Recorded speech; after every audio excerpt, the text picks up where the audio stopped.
En vivo por la red, OndaUNED.com transmite para todo el globo terráqueo. Un mundo, una sola señal. OndaUNED.com, verdaderamente acortando distancias. Verdaderamente acortando distancias, esta es Onda UNED y continuamos pues conversando, reflexionando sobre esta crisis mundial, y hoy tenemos el lujo de tener una conversación internacional con invitados tanto de acá de Costa Rica como desde, así que de verdad es un lujo poder estar conversando a través de las fronteras y estas facilidades que nos ha dado la transformación tecnológica acelerada de estos días durante la pandemia. Y seguimos discutiendo porque para Costa Rica este tema del COVID-19 durante mucho tiempo se había manejado bastante bien. Estamos llegando a un punto en el cual los números empiezan a subir, nos estamos preocupando de qué pueda venir. Pero otra de las cosas que ha quedado claras durante este proceso de pandemia es cómo la desigualdad está golpeando a nuestro país. Y por eso abrimos este foro, la pandemia de las desigualdades o desigualdades tras la pandemia. Y es que definitivamente no es lo mismo llevar la pandemia desde el Valle Central, en nuestras casas, cómodamente, con buen internet, que llevar esta misma pandemia siendo un trabajador del agro, como los que están siendo fuertemente afectados en la zona norte de nuestro país, o siendo un indígena en la zona Bribri de Talamanca con una pésima conexión a internet, o siendo habitante de alguna de las fincas en Palmar Norte o en Osa, donde la conexión a internet es mínima, la única forma de acceder a internet es pagando datos por descarga. En fin, cada situación claramente facilita o dificulta la posibilidad de enfrentar esta crisis. Y entonces, para conversar de estos temas, tenemos como invitados el día de hoy a Lenín Mondol. Él es sociólogo, economista y profesor de la Cátedra de Educación y Desarrollo de la UNED. A José Pablo Salazar Aguilar, investigador social y comunicador, y también desde Argentina a Ernesto Matos, economista del Departamento de Economía Política del Centro Cultural de la Cooperación Docente e investigador de la Universidad de Buenos Aires, Argentina. Así que un gusto tenerlos y tal vez comenzamos por una ronda contando cómo la desigualdad ha sido pues una de las principales preocupaciones que ha empezado a surgir con el avance de la pandemia. Si querés, comenzamos con vos, Lenín, y nos conversás un poco la situación acá en Costa Rica. ¿Cómo ves vos el tema de la desigualdad en este contexto de pandemia? Bueno, saludos a todos y todas en el programa. Gracias a Sebastián por la invitación. Y para contextualizar un poco lo que está sucediendo en el caso costarricense, sobre el tema de la desigualdad y el título que también has propuesto, habría que entender entonces la desigualdad en dos vías. En primera instancia, entender cómo la desigualdad básicamente es una variable interviniente que afecta la propagación de la pandemia, o en el segundo sentido, cómo a partir de esta pandemia también se genera más desigualdad. Es decir, por un lado, como una variable interviniente la desigualdad, y por el otro como una variable explicada. Para el caso costarricense, lo que estaríamos observando en el caso de esas condiciones iniciales, que a veces hablamos en economía para poder, digamos, analizar una variable, la trayectoria de una variable. Creo que el sistema institucional que se ha venido forjando en el país ha sido fundamental para entender por qué no se ha propagado tanto la enfermedad, dado la inversión en salud que hemos tenido durante los últimos 50 años. Eso, digamos, creo que ha sido importante para entender por qué hay sectores sociales que efectivamente socioeconómicamente son más vulnerables. Sin embargo, entendemos que estos sectores, digamos, han tenido una protección del Estado costarricense y que ha permitido, digamos, que tengan acceso a ese sistema y por allí, digamos, han estado más protegidos que en otras regiones en América Latina. Y eso ha sido fundamental, de hecho que ha sido un ejemplo a nivel mundial. Pero por la otra parte tenemos la prospección, es decir, cómo se vislumbra esto para el caso costarricense después de la pandemia. Y se habla de claramente ya se está hablando de una desaceleración económica, pero también estaríamos hablando posiblemente de una recesión mundial, ¿verdad? Eh, Eso, digamos, está a la vuelta de la esquina. Además de eso, preocupa también cómo los precios de los commodities y de otros, digamos, bienes o servicios como el turismo, en el caso costarricense, están afectando muy fuertemente la economía y está generando desempleo, un desempleo que antes de la pandemia estaba en un 12% y se prevé que va a llegar a un 20 o 25%. Es impactante lo que está sucediendo, digamos, en la infraestructura del mercado laboral. Por ahí, digamos, veo las cosas, no puedo vaticinar mucho de lo que podría suceder. Sé que la CEPAL está proyectando para toda América Latina un cambio de 185 millones aproximadamente de población que se encuentra en situación de pobreza a 210. Eso en un escenario, digamos que conservador. Sin embargo, habría que ver otras externalidades que se pueden generar a partir del impacto que pueda tener en ciertos sectores la pandemia y particularmente en Costa Rica, el sector agroexportador y el sector turismo, digamos, que se están viendo desde ya muy fuertemente golpeados. Gracias, Lenin. Y en el caso tuyo, José Pablo, ¿cómo ves las cosas? ¿Qué prospecciones ves de cómo se ha ido evolucionando tras ya 3 meses de estar enfrentando la pandemia en el país? ¿Qué esperas en términos de desigualdad para el país? Bueno, yo creo que, bueno, no sé si tengo el micrófono abierto, sí. Bueno, buenas tardes a todos, Lenin, Ernesto, Sebastián y todos los que ahorita nos escuchan y nos ven. Creo que empezaría con un dato alarmante, si se quiere. 140 millones de personas sobreviven en América Latina y el Caribe en la economía informal, según la Organización Internacional del Trabajo, según la OIT, y no es algo de la pandemia, ¿verdad? Que se agrave, como bien lo dice Lenin, así es, que va a ser peor, pues por supuesto que sí, con sus diferentes curvas, etnográficos y demás. Sin embargo, yo apelaría al análisis, sobre todo de la academia, en cuanto a la crisis, porque existe como una aceptación de que la crisis es de ahora, de que la situación, en el caso costarricense, que a veces se usa como arma política, es decir, que el COVID vino a invisibilizar una crisis que se tenía sostenida con la curita que resultó la reforma fiscal en nuestro país, pero nosotros simplemente somos un reflejo de América Latina, de América Latina en general, del estatus desigual estructural que viene, pongamos un año en 1980, pero que ha sido sostenido a lo largo del tiempo. Entonces, pensar que la pandemia de COVID-19 es el generador de la crisis, tiene un alto componente de falso, y también es lo que apelan las élites para tratar de legitimar.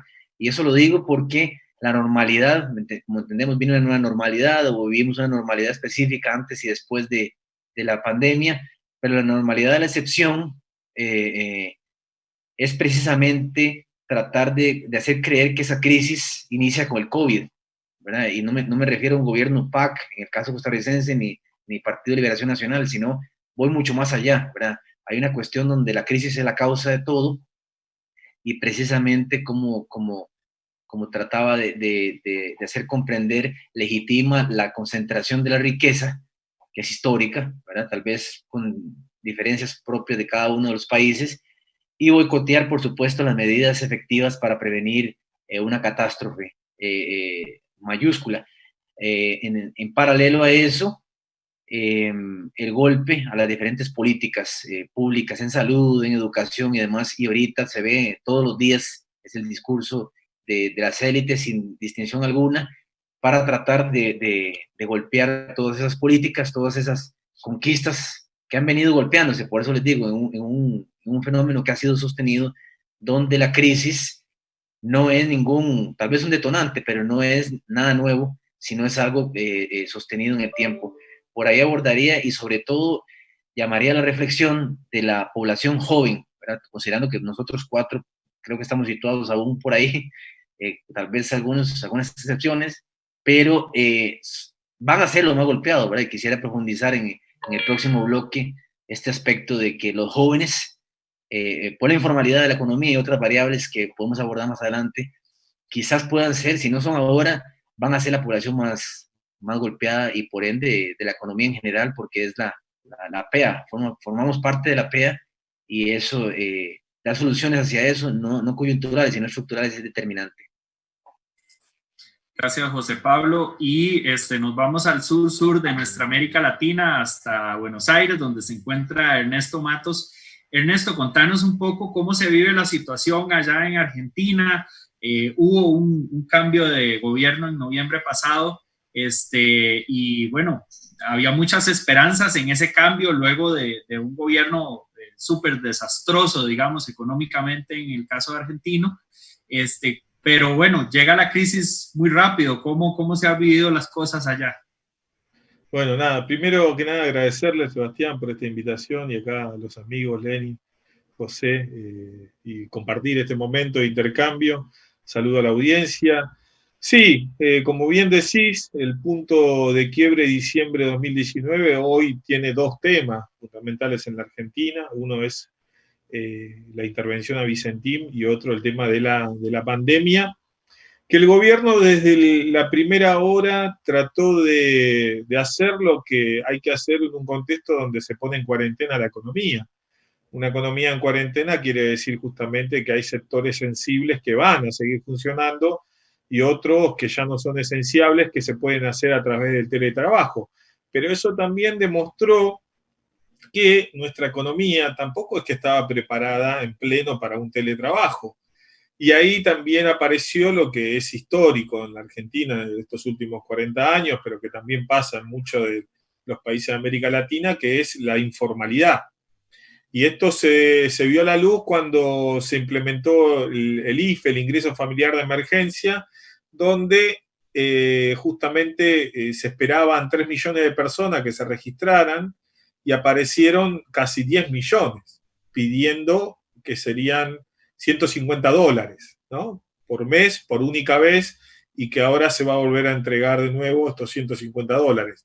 Entonces, esta desigualdad está clara. Lo que pasa es que nosotros veníamos de un proceso de un gobierno de la alianza del PRO, del radicalismo y de la coalición cívica que se llamó Cambiemos, y que no representó más que el liberalismo histórico de la Argentina, esta idea de un Estado que no interviene, un Estado que no llega al territorio, que el trabajador estatal es malo, que es un ñoqui, que aquel que recibe un subsidio es un vago también, bajo esta concepción, y que si las industrias no compiten sin el acompañamiento del Estado no merecen estar abiertas. Bueno, para sintetizarlo, el ministro de Economía dijo, el problema de la Argentina es que tiene un gasto muy abultado. Lo dijo en 2018 el ministro Duhovne, y que por ese gasto teníamos inflación y por eso el descontrol hasta 2015. Que bueno, que la solución a esta reducción del gasto iba a implicar una caída de la inflación. La realidad es que no sucedió.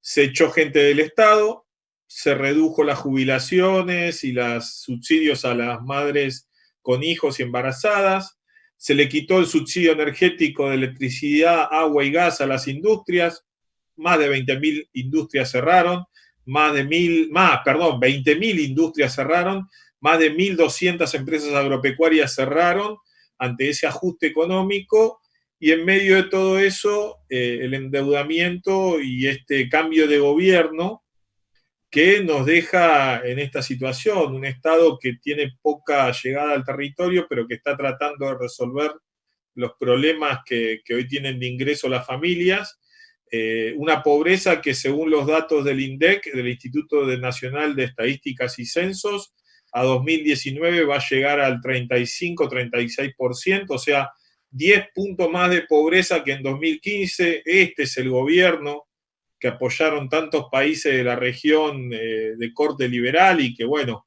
acá está el resultado de un gobierno con esas características. Más de 10% de la población creció en la pobreza en este país a partir del 2015.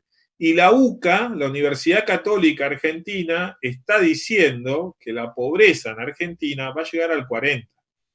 Entonces, la realidad es que es una situación muy crítica, pero aún así el gobierno mostrando algo que me parece que tenemos que revitalizar en toda la región, que es la política como transformación de la realidad social. El gobierno se puso rápidamente con sus ministros de otra concepción económica a directamente tratar de llevar adelante una transferencia de ingresos. Primeramente, esto del IFE, segundo, más subsidios económicos a las empresas, y tercero, aumentar el seguro de desempleo para evitarse que los despedidos digamos, tuvieran poco dinero. Entonces, esas 3 medidas se tomaron y obviamente el gobierno está tratando ahora de ir de a poco, porque ahora es un problema solamente de la región metropolitana. Hay algunas provincias que no reportan casos y que, bueno, que obviamente ya empiezan a tener otras restricciones menos. Todavía en la región metropolitana, que es la capital federal y la región, que sería la región metropolitana, en su conjunto está bajo, digamos, determinadas restricciones de circulación, pero bueno, los servicios esenciales se están cubriendo y obviamente lo que se busca asegurar es que no se corte la alimentación. El tema está en el aumento de los precios, que es otra de las problemáticas que está tratando de resolver el gobierno. Gracias, Ernesto. Y llama la atención ver puntos comunes en lo que está ocurriendo en nuestra América Latina.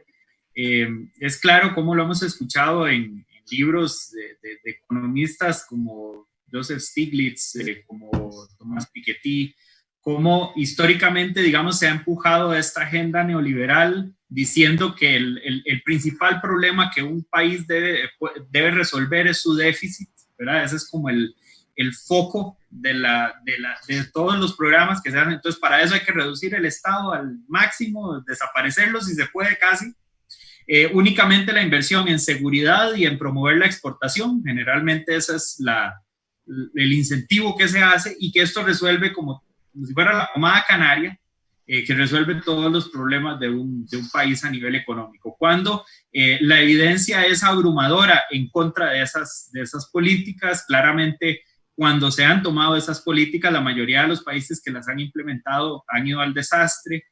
Tenemos, por ejemplo, una discusión últimamente en el tema de agricultura en que, por ejemplo, el sector agro está siendo fuertemente golpeado por la pandemia, especialmente el pequeño y mediano productor costarricense. Y cuando el ministro de Agricultura sale diciendo y aceptando que el Tratado de Libre Comercio y este modelo ha sido un desastre para la economía nacional, hay una fuerte reacción del sector empresarial diciendo que no, que este ha sido más bien el modelo que ha sacado al país adelante. Pero hoy vemos que es justamente el conglomerado de empresas agroexportadoras de gran escala de la zona norte de Costa Rica, que además utilizan fuertemente la explotación de mano de obra barata para sacar su producción.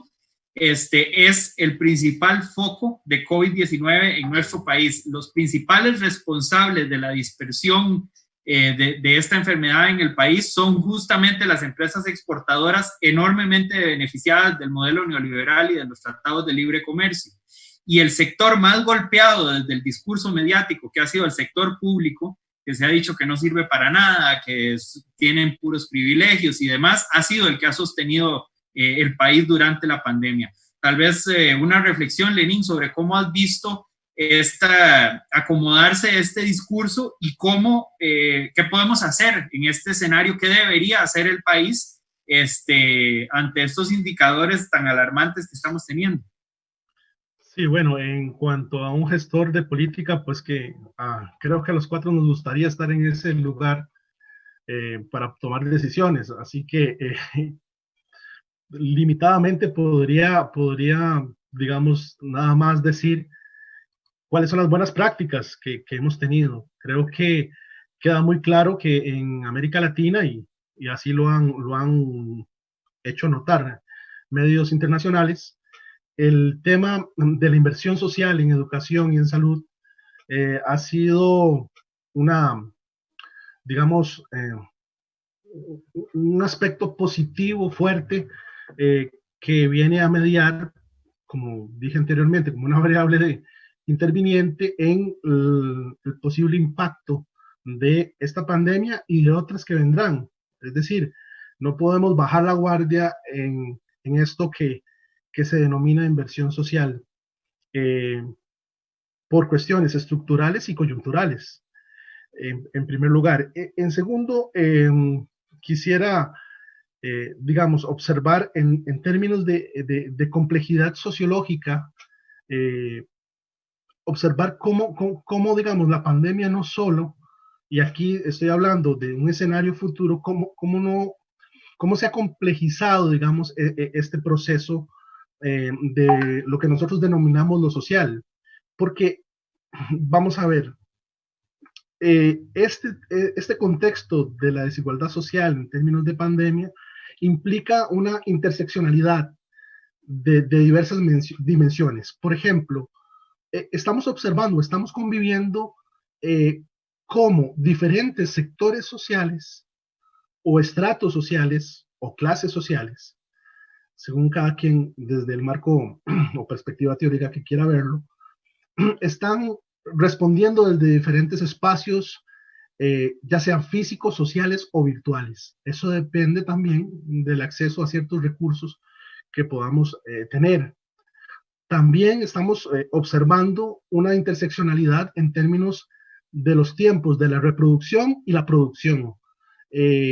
Podemos observar cómo precisamente como prácticas laborales como el teletrabajo, de repente tienden a ahorrar cada vez más ese espacio de la reproducción de la fuerza de trabajo con el tema de la producción. Estamos trabajando cada vez más horas, el espacio doméstico se vuelve oficina y viceversa. También hay una interseccionalidad en la existencia física y la existencia virtual. Figúrense ustedes que efectivamente quien dentro de un año no tenga acceso a los servicios de tecnologías de información y de comunicación, literalmente no existe dentro de ese mapa de política pública inclusive, ¿verdad? ¿Cómo va a accesar a los servicios de salud, de educación? Nos llama poderosamente la atención cómo cada vez más hay una mediación virtual con esa institucionalidad, con esa relación con el Estado, a partir de las apps, por ejemplo, en donde no toda la población tiene una alfabetización adecuada para poder utilizar estas herramientas. Y hay gente que definitivamente ya no las va a poder utilizar. Entonces, frente a digamos, este panorama, esta interseccionalidad social, ¿cuál es la respuesta que pueden dar nuestros estados y la sociedad civil? Y claro está, cuando hablo de sociedad civil, también estoy hablando de los grupos empresariales. Eso, digamos, complica un poco ese escenario futuro que creo que, como bien lo dicen, llegó para quedarse. Y concuerdo plenamente con los compañeros del conversatorio, en que efectivamente, digamos, este tema de la desigualdad no es un tema que se plantea a partir de la pandemia, sino que tenemos un escenario previo que ha complicado, claro está, el soporte de ciertos sectores sociales de esta pandemia. Es muy claro, hay una correlación directa, positiva, entre aquellos sectores o aquellas variables que afectan la enfermedad como es enfermedades respiratorias con ciertos estratos sociales, que generalmente son los los que se encuentran en el último quintil en, en, en la desigualdad de ingresos. Entonces, entendamos acá que la vulnerabilidad existía antes de la pandemia y se ve casi como un prisma, pensemos en un prisma, la pandemia, reflejadas y ampliadas estas desigualdades. Sin duda, ampliadas estas desigualdades y dentro de este escenario, ya lo mencionaba Lenin, justamente el tema de cómo se ha hablado de que virtualizar las cosas las democratiza, como si fuera una cosa automática, ¿verdad? Pero al mismo tiempo Costa Rica es un país que, a pesar de tener de ser uno de los pocos que logró retener su operador público de telecomunicaciones, que es el ICE, siguió el modelo internacional del cobro por descarga. Es decir, cuando yo accedo a Internet a través de mi celular, estoy pagando por la cantidad de datos que descargo y no por una tarifa fija mensual. Y eso hace que haya una gran brecha entre quienes podemos acceder a Internet a través de un cable en los lugares donde hay mucha población y la gente que la única forma de acceder a Internet es a través del celular. ¿Por qué? Porque una llamada de Zoom a través de un celular fuera del gran área metropolitana de 1 hora puede costar más o menos 3,000 colones, $6, para que nos entiendan a nivel internacional, lo cual es un costo altísimo, $6 por hora de uso de Zoom para una persona fuera del gran área metropolitana. Entonces, hay claramente una falacia tecnológica de que virtualizar es igual a democratizar. Querías hablar de ese tema, ¿verdad, José Pablo? Conversarnos un poco sobre cómo este discurso está llegando, pero bueno, ¿cuáles son las desigualdades subyacentes de esta realidad? Bueno, así es, ya lo resumiste de excelente manera. Creo que en ese contexto es que nos tenemos que mover, ¿verdad? O a extender el análisis del mundo físico al mundo digital, pero considerando todos los sesgos que ya tiene per se. Es peligrosa la noción de que el progreso tecnológico es todo, ¿verdad? Es como la pomada canaria, porque al mismo tiempo que nos permite conectar esto, guardando por supuesto las distancias que existen entre cada uno de los países de la región en cuanto a penetración y demás, aunque sea por celular o por computadora, con las limitantes que hablaba del costo por descarga y demás, que eso sin lugar a dudas es una brecha digital tremenda, ¿verdad? Que también que acelera justamente las diferentes desigualdades. Y lo vemos en el sistema educativo, ¿verdad? Público, principalmente, donde no todos tienen computadora para conectarse, donde no todos tienen velocidad suficiente para la descarga de material, donde muchos tienen clases en línea durante un tiempo en el día, pero otros están obligados a recoger las lecturas impresas en el centro educativo para leérselas sin seguridad tampoco de que se las lean. Entonces esto condena el futuro, y no hablo futuro ni el corto ni el medio, sino el largo plazo como sociedad. Hablaba del falso, del progreso tecnológico, porque asienta una libertad que no es libertad, es la libertad de la necesidad, la libertad de las necesidades y de las satisfacciones, y va asociado mucho al consumo, ¿verdad? Como se está trasladando o compartiendo el consumo en el mundo físico, ahora yo consumo más en términos digitales. Ya no necesariamente voy al mall porque está cerrado, a la tienda, sino ya uso todo el aparato tecnológico, todo ese capital tecnológico del que dispongo, si es que dispongo. Por ahí volvemos de nuevo al tema de las desigualdades y a la aceleración de las mismas, y uso todo ese conglomerado de artefactos para consumir intangibles. No necesariamente son bienes tangibles, no necesariamente son bienes materiales, sino son bienes intangibles, siendo el progreso tecnológico, entre comillas, un velo, como que le pusiésemos un velo, ¿verdad?, a las posibilidades físicas reales de generar un cambio en la sociedad porque reducimos el discurso o la discusión a esta plataforma. Y aquí apagamos la transmisión de radio UNED, de Onda UNED, ahorita justo cuando termine y listo, se acabó. Entonces, si antes era la discusión leve, si predominaba la levedad en esa discusión, ahora más todavía.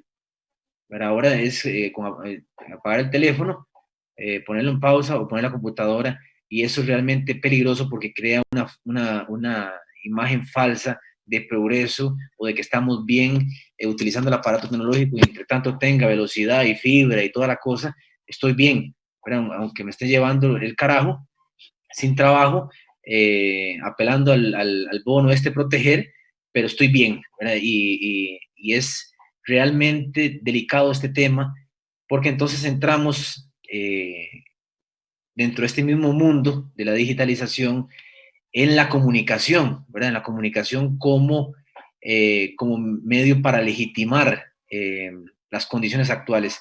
Como hablaban algunos de nosotros acá, el modelo neoliberal dentro del capitalismo es el modelo excelente para salir adelante, vamos a reducir, a achicar el Estado lo más que podamos y a liberar el mercado porque es el que nos va a dar el sustento futuro. Y justamente a través de las redes sociales es donde está la disputa por ganar opiniones a favor o en contra de esa posición. Entonces, podemos considerar nuevamente reducida la discusión a algo meramente banal. Costa Rica es excelente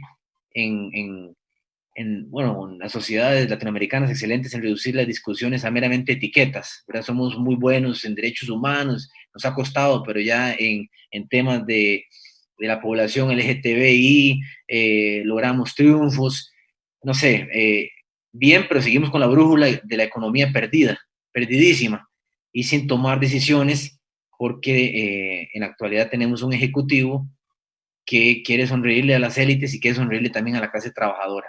Bueno, no sé, creo que Lenin quería intervenir.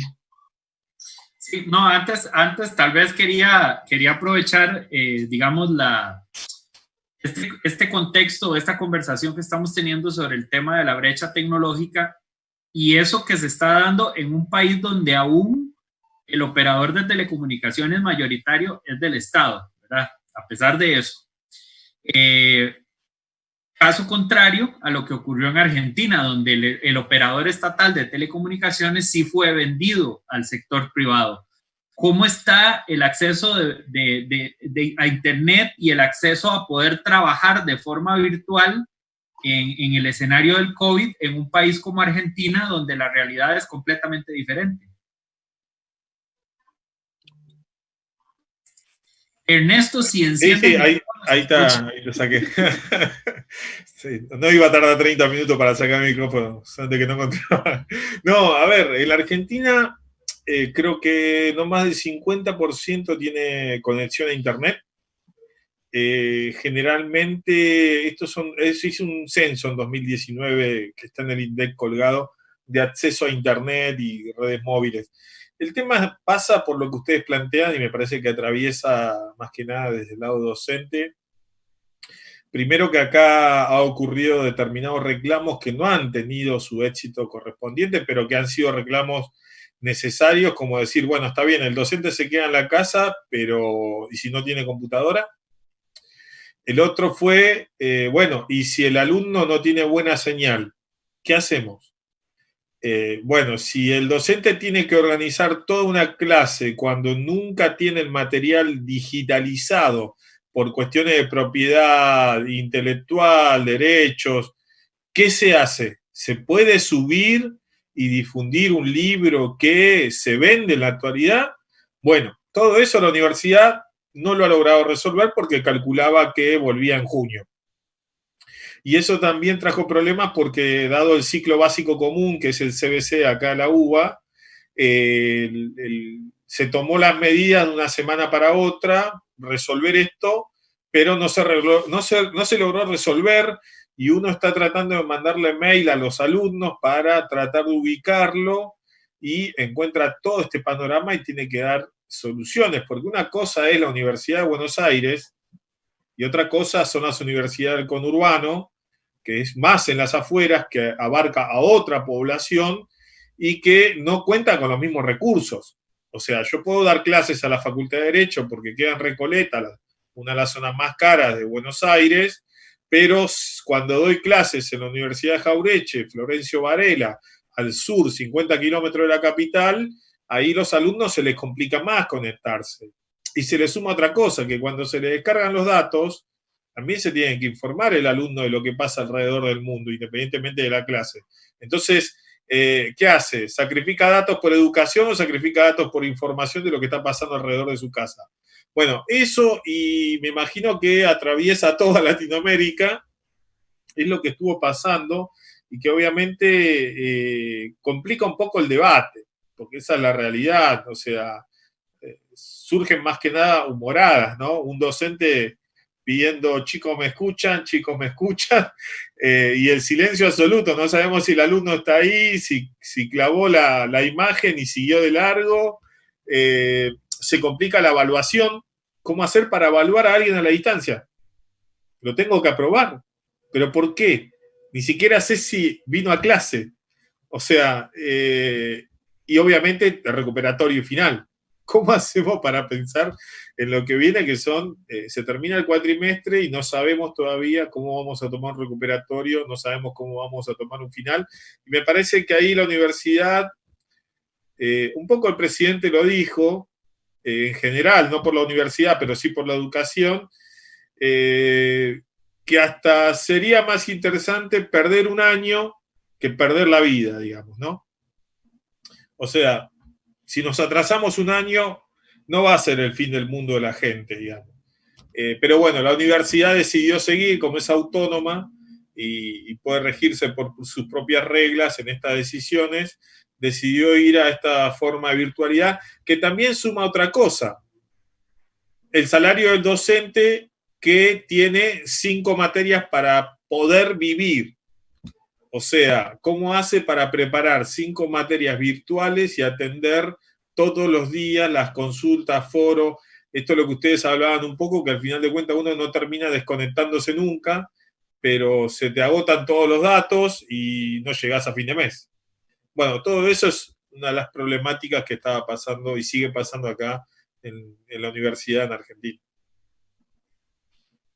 Gracias Ernesto. Y eso que todavía Ernesto nos está hablando de universidades que están, o sea, si agarráramos el Gran Buenos Aires, lo hiciéramos pequeño y lo convirtiéramos en el GAM de Costa Rica, estamos hablando de universidades que estarían ya sea en el centro de San José o en lugares tipo Paraíso o San Ramón, ¿verdad?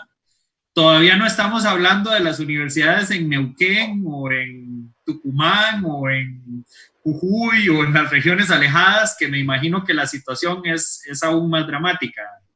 En estas regiones ya de las grandes pampas donde ni siquiera la radio AM entra, ¿verdad? Sí, ahí lo que pasa es que cada provincia tiene, al tener su universidad nacional, están viendo ahora, digamos, como tienen menos casos que en el AMBA, pueden pensar, digamos, volver más rápido a clase que nosotros. Esa es la gran diferencia, digamos.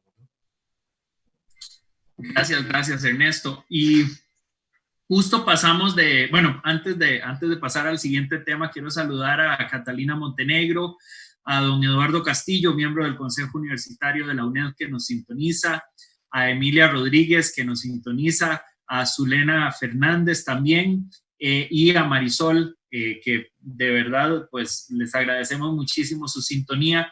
Y es que pasábamos del tema de la conectividad al tema de las universidades. Y es que en Costa Rica ha quedado patente cómo las universidades han sido clave en, por lo menos, procurar algún grado de igualdad para enfrentar la pandemia en el país, incluso la investigación, la generación de soluciones tecnológicas y científicas para responder a esta pandemia, pero al mismo tiempo vemos un ataque feroz del sector empresarial, de la Unión de Cámaras, la UCAEP, en Costa Rica, para buscar minar el FES, el presupuesto universitario. Incluso hubo propuestas hasta de cerrar la Universidad de Costa Rica. O sea, de todo hemos escuchado en este contexto, ¿Cuál es tu análisis sobre esto, Lenin?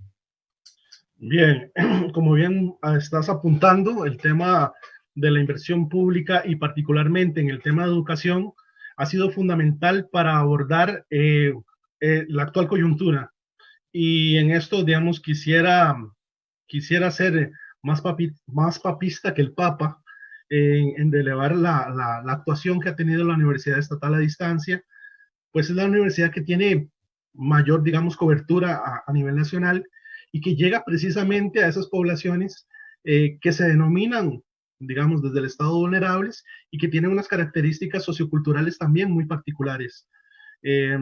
Considero fundamental el trabajo que se ha hecho con las y los estudiantes. Aquí rescato toda la labor de las compañeras que tengo en el programa de el programa el PROCAI, el programa de asuntos y de coordinación indígena, intercultural, perdón, a veces el nombre se me hace largo, de la DAES, en el cual se ha venido trabajando particularidades fundamentales de las y los estudiantes indígenas, que no, digamos, que no desplazan otras particularidades también o realidades de esta desigualdad. Por ejemplo, quizás mucha gente no lo sepa, pero hay estudiantes que tienen vulnerabilidad socioeconómica y que no tienen acceso, aún viviendo dentro de la zona urbana, aquí en el pleno San José no tienen acceso a Internet. O, por ejemplo, hay estudiantes que para poder tener acceso a la Internet tienen que utilizar un prepago y en las zonas donde viven no venden las tarjetas o se acaban muy rápidamente las tarjetas de prepago. Toda esa labor, toda esa sistematización de la información se ha hecho a través, digamos, de la Dirección de Asuntos Estudiantiles y se ha, digamos, se ha trabajado junto con las autoridades de la universidad, al igual que lo han hecho las demás universidades estatales. Entonces, con esto quiero decir también es que las universidades estatales y todos los funcionarios, profesoras, profesores, nos hemos hecho cargo de este tema de oportunidades educativas y creo fundamental, si, digamos, hacerlo patente en un programa como este, porque como bien indicas, Sebas, el tema del ataque radical, inclusive dentro de nuestra Asamblea Legislativa, dentro de nuestro Parlamento, digamos, por decirlo de alguna manera, el parangón con la Argentina, se ha atacado mucho al sector público y particularmente a las universidades. No sé, bueno, ahora que estaba recordando con Ernesto la Universidad de Buenos Aires, bueno, también me complace mucho ver que nuestras universidades, Ernesto, tanto la UBA, que es la mejor universidad de toda América Latina, de acuerdo al ranking mundial, y también la Universidad de Costa Rica, que está por ahí, ¿verdad? Muy, muy arriba, junto con las universidades en general, estatales, y me atrevo a decir que también la Universidad Estatal a Distancia, somos universidades que aportamos mucho a la sociedad, a nuestras sociedades, y esto se ve reflejado, repito, en esa generación de oportunidades para las y los estudiantes y el sector de conocimiento, ¿verdad? Recientemente lo vimos como el Instituto Clodomiro Picado acá en Costa Rica está generando ya una solución para la pandemia. Y es que, bueno, tanto Costa Rica como Argentina tenemos un modelo robusto de universidades públicas. En el caso de Argentina, admiramos también el hecho de que las universidades sean gratuitas en Argentina. Las universidades estatales de Costa Rica, si bien tenemos un robusto sistema de becas, no son gratuitas para la población como sí lo son allá. Tal vez, José Pablo, querías adicionar algunos elementos sobre la importancia de las universidades públicas en este escenario de la pandemia y especialmente en el acceso al derecho a la educación y la igualdad para la población costarricense.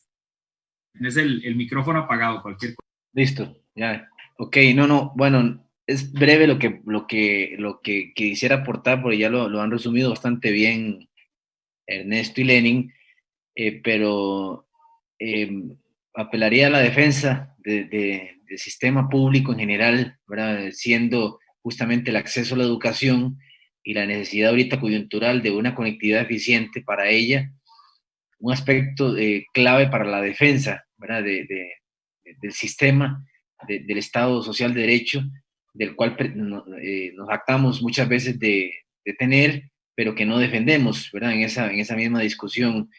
Es propio del fenómeno de la refeudalización de las relaciones sociales, socioeconómicas específicamente, dentro de la economía del enriquecimiento, tratar de restarle brazos al Estado, y en este caso de la educación pública. Es deber, y lo hablaba al puro principio en la introducción, la defensa y la reflexión de la parte de los jóvenes. Pocos, realmente pocos me atrevería a decir, en las universidades privadas también como necesarias para dar soporte a la demanda educativa del país, no necesariamente bajo un modelo ejemplar, aunque con los sistemas de acreditación y toda esta cuestión, el modelo ha mejorado bastante, pero se necesita despertar desde el lado de quienes somos docentes el pensamiento crítico y la reflexión sobre los problemas, evitar el análisis de los problemas de manera fragmentada, porque muchas veces eso es lo que se quiere desde el ala política, o desde el ala, desde el ala política principalmente, tratar de fragmentar la discusión y reducirla a una cuestión entre trabajo público, trabajo privado, sector público, sector privado, como si eso fuese a solucionar algo.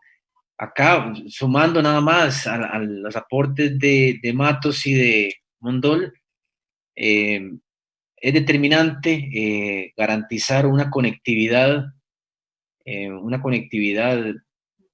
buena, ¿verdad? Y creo que esta coyuntura nos permite evaluar las necesidades reales de la universidad pública en actualidad y de vista al futuro. He encontrado mucha resistencia, yo que soy docente en una universidad privada, mucha resistencia de parte de los jóvenes al modelo de virtualización, ¿verdad?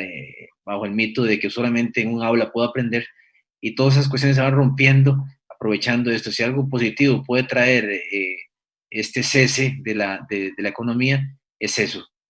Por ese lado es lo que complementaría. Gracias, José Pablo. Y vamos a empezar con una ronda interesante. Ernesto, si fueras vos el presidente de la Argentina, ¿qué harías para atacar la desigualdad en medio de la pandemia? No, me parece que si fuera el presidente yo de la Argentina, en ese caso haría como está el gobierno realizando ahora, que es el lema que se dice, ¿no? Cuidar a los argentinos y las argentinas, y que es justamente la de poder asegurar las 3 comidas diarias y un trabajo. Me parece que con ese objetivo claro, y retomando un poco lo que ustedes, y les agradezco el reconocimiento a una universidad como la Universidad de Buenos Aires, que es verdad, es gratuita desde el año 49, cuando el general Perón decretó la baja de los aranceles, y se mantuvo durante todo este tiempo y ha dado estos niveles en la educación. Justamente me parece que esa es la otra pata y la clave de este modelo económico, si se quiere, o de técnicos, que llegan al Estado, porque, y yo por ahí, José, te tiro un poco la piedra, pero yo prefiero el aula. Aunque me guste la virtualidad, prefiero el aula porque es un intercambio mucho más interesante y que se tiene con el alumno, se lo puede ver a la cara, el alumno te puede preguntar y putearte si te quiere putear.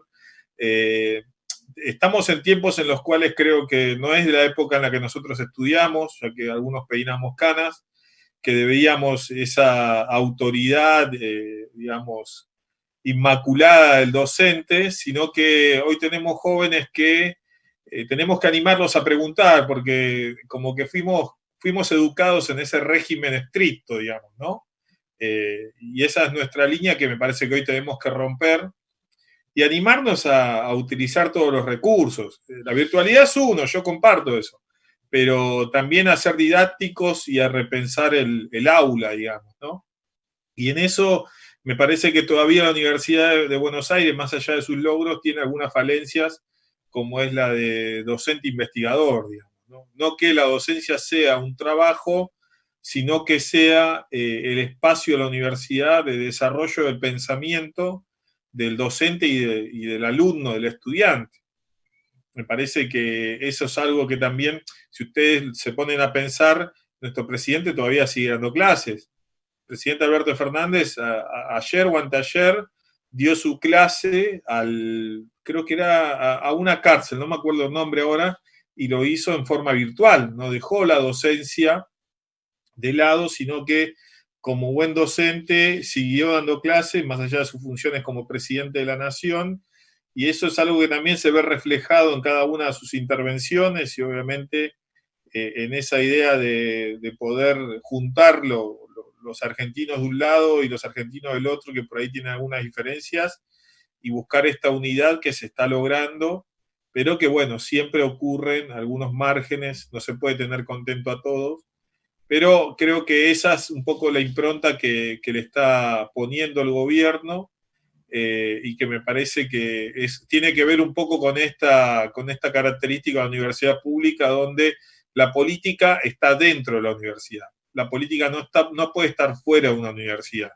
La política se tiene que discutir entre el profesor y el estudiante, y si el estudiante quiere demostrar su conocimiento, tendrá que estudiar más que el profesor.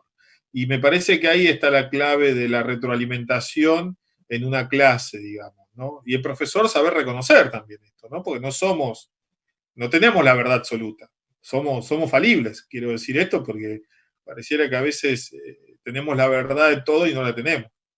Y eso muestra claramente que hay mucho trabajo por delante, y me parece que por eso es que se extrañan un poco los momentos en el aula, el ir caminando de un rincón a otro. Acá por lo menos usamos tiza. Yo por lo menos cuando doy clase todavía estamos con la tiza escribiendo. No sé, en otro lugar me imagino que usan los fibrones. Me pasa eso con las distintas universidades. Que en otras tengo fibrón y en otras todavía tengo que seguir usando el borrador y la tiza. Gracias Ernesto, y pues a seguir con esa tiza, llevando el conocimiento, aunque sea virtual. Me imagino que en Zoom debe haber alguna tiza por ahí que puedes activar. Ahí está Ernesto tomándose el matecito, por favor, no puede faltar el mate. Y vamos cerrando, tal vez Lenin, contanos un poco cómo, la pregunta provocadora que le hice Ernesto al inicio. Si fueras presidente en este momento, si en vez de don Carlos estuvieras vos en la presidencia, ¿qué harías para atacar el tema de la desigualdad en el país?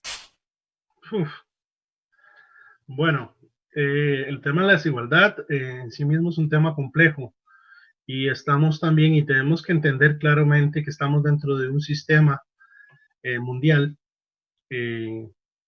donde prima, digamos, el modelo de producción capitalista. Eso tenemos que tenerlo claro, y que nuestra inserción dentro de este modelo, como bien se planteaba en los años 60, digamos, tiene que procurar que mejorarlo, esos términos de intercambio. Es lo fundamental. Las directrices en política económica tienen que llevarnos a mejorar esos términos de intercambio que tenemos con otras regiones, otros países en el mundo. Pero también creo que el tema de la inversión social, la inversión particularmente en educación, ha sido fundamental para que el país pueda tener oportunidades en mercados, digamos, que están naciendo o que se están consolidando, como es el sector servicios, y donde las tecnologías de información y comunicación tienen un gran peso. Y eso lo hemos podido ver. Me parece también que la experiencia es muy cercana con Argentina. En estos momentos, digamos, Argentina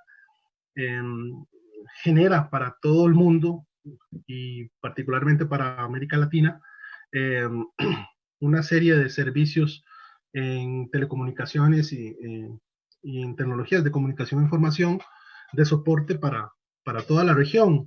Y el caso costarricense es parecido, digamos, en cuanto al tema de servicios.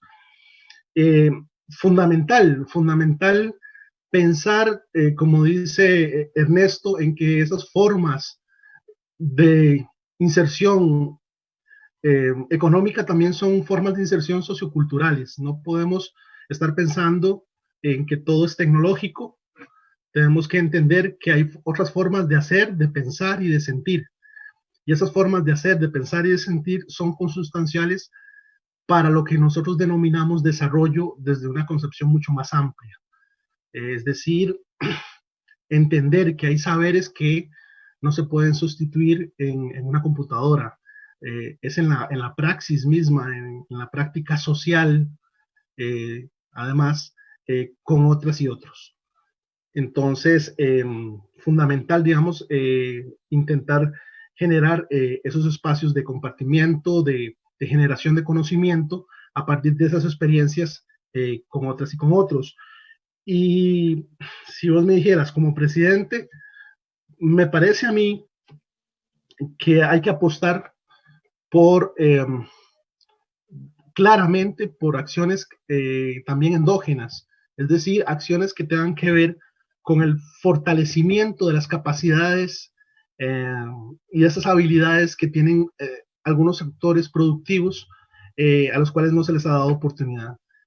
Y hablo precisamente, y José, que está en el Instituto Costarricense de Electricidad, de esa mayor inversión en tecnologías en regiones que se denominan periféricas.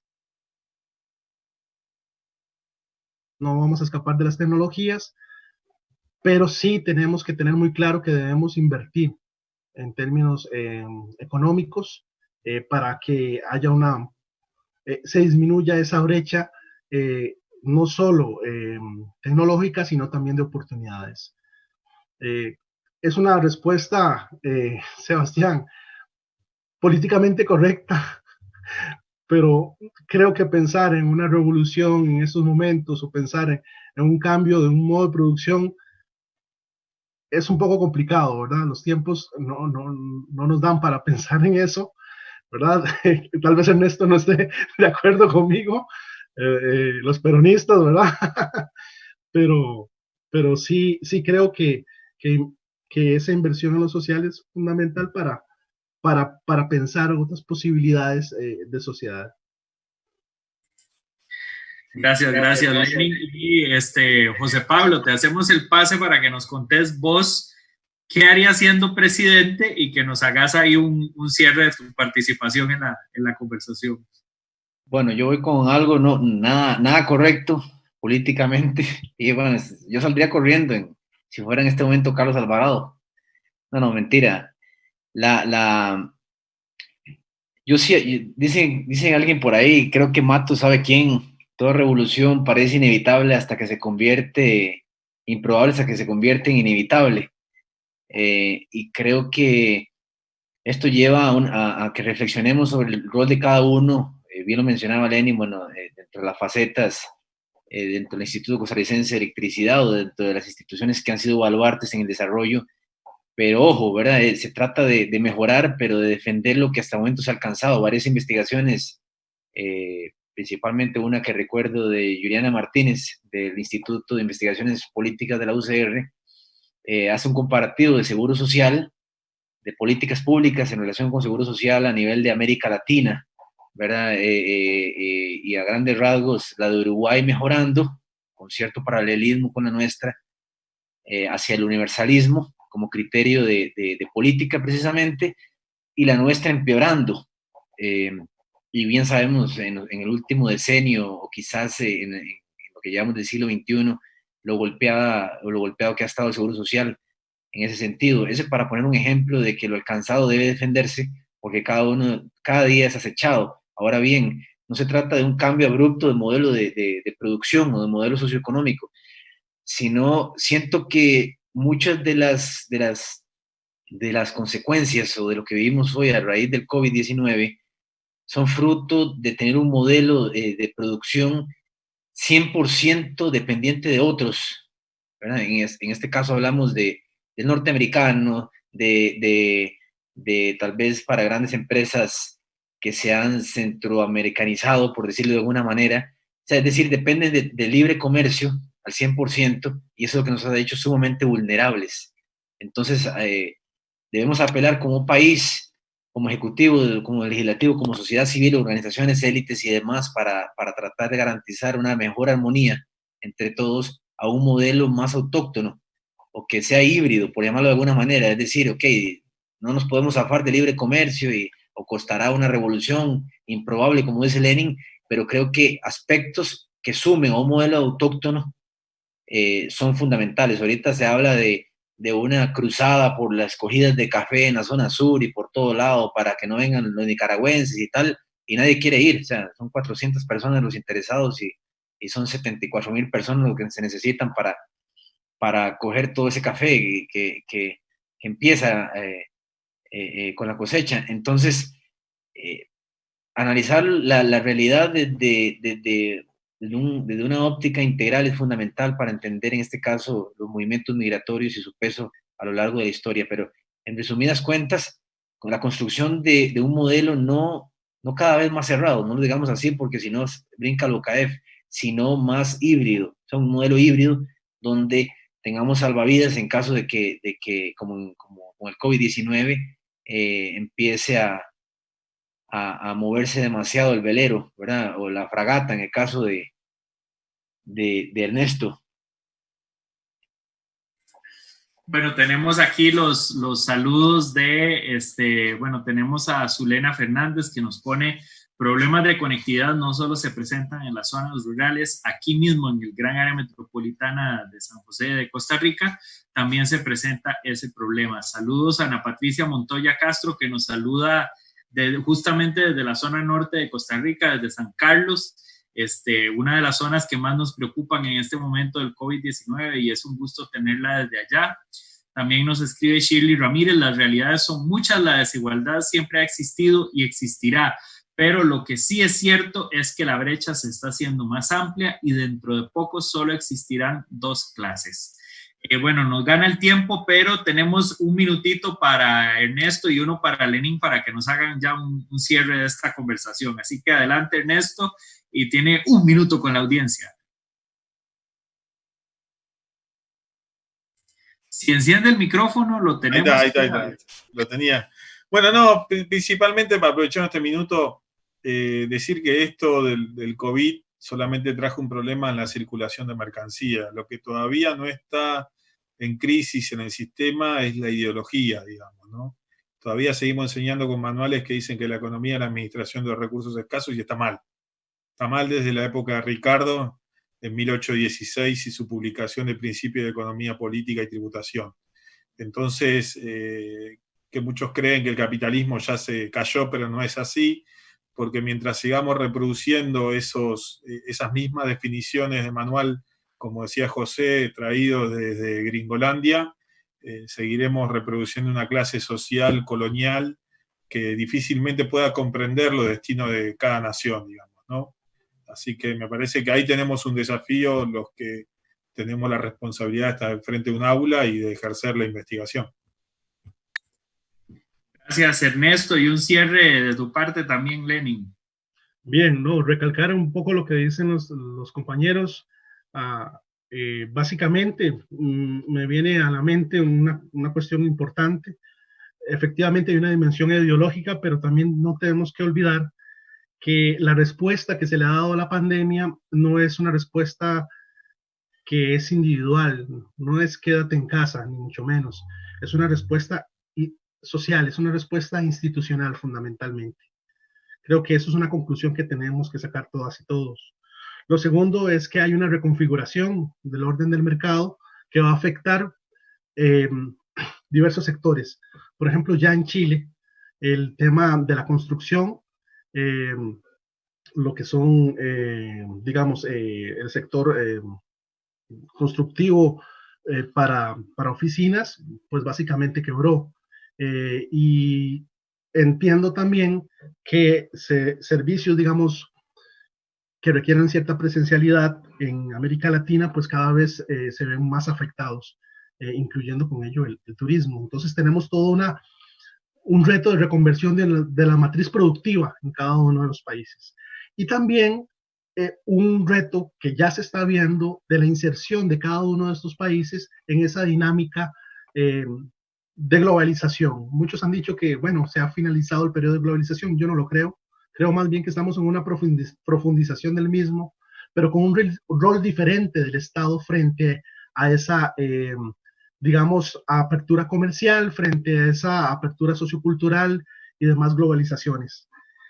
Y también para rescatar, que ahora me lo recordaba en mi querida amiga Jessica Omaña, es el tema de esa divergencia que se genera a partir de formas, digamos, de trabajo que cada vez someten más la dimensión de lo doméstico a la explotación. Creo que es una vivencia que se está observando hoy día y que afecta en mayor medida a las compañeras. Me refiero al otro 50% de la población mundial, que son las mujeres, y que son jefas de hogar. Tenemos una problemática seria con el tema de la pandemia que tiene que ver precisamente con este rol de la reproducción que, que tiene, digamos, además de eso, la, el, la problemática de que no hay un precio de mercado para eso, ¿verdad? No hay una salarización de toda esta esfera de la reproducción que hablábamos ahora y que se profundiza cada vez más. Entonces, no es solo la esfera de la producción que se ve afectada, sino, como dije anteriormente, la esfera de la reproducción en términos materialistas históricos. Entonces, creo fundamental observar eso y nada, como cierre también quisiera agradecerte a vos, Sebas, por este espacio. Creo que son espacios muy interesantes, muy agradecido también porque generalmente, digamos, uno encuentra gente interesante para hablar, pero a través de las redes también es una posibilidad, también José, ahí sí te acompaño, de tener la presencialidad, aunque sea virtual, de Ernesto por redes sociales. Así que gracias. Muchas gracias de verdad a los tres por habernos acompañado. La pandemia de las desigualdades o desigualdades tras la pandemia. Esperamos que vos después de este foro tengas más elementos para juzgar con cuál de las dos te quedas. O si surgió una nueva. Así que muchísimas gracias de verdad por acompañarnos en esta transmisión de Onda UNED. Tuvimos con nosotros a Lenin Mondol, sociólogo, economista y profesor de la Cátedra de Educación y Desarrollo de la UNED, a Ernesto Matos, que nos acompañó del Departamento de Economía Política del Centro Cultural de la Cooperación, docente e investigador de la Universidad de Buenos Aires, Argentina, y un lujo tenerlo desde allá. Y es que ustedes vieran que Ernesto además es bastante conocido en Argentina, sale analizando temas políticos en todos los medios nacionales e internacionales, así que de verdad es un lujo. Lo hemos tenido, quisiera aportar en eso, que Ernesto usualmente sale en Telesur, yo creo que hasta en CNN ha salido el hombre. Exacto, entonces es verdad un lujo tenerlo con nosotros, C5N, todos los medios argentinos lo tienen por allá, así que de verdad un lujo tenerlo con nosotros. Y también a José Pablo Salazar Aguilar, investigador social y comunicador, que también docente, que lo hemos tenido también en esta conversación. Muchísimas gracias, de verdad, José Pablo. Mucho gusto a todos.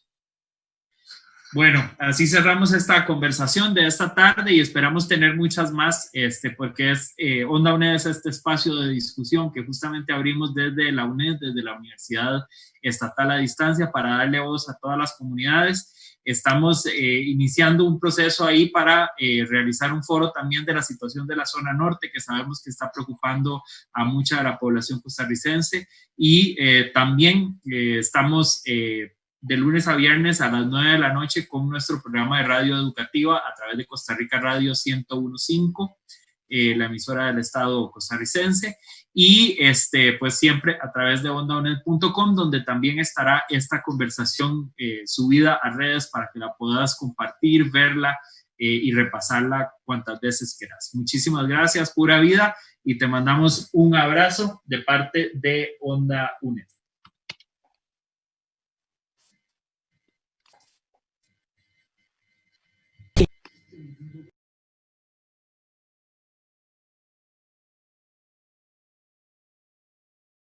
sola señal. OndaUNED.com, verdaderamente acortando distancias.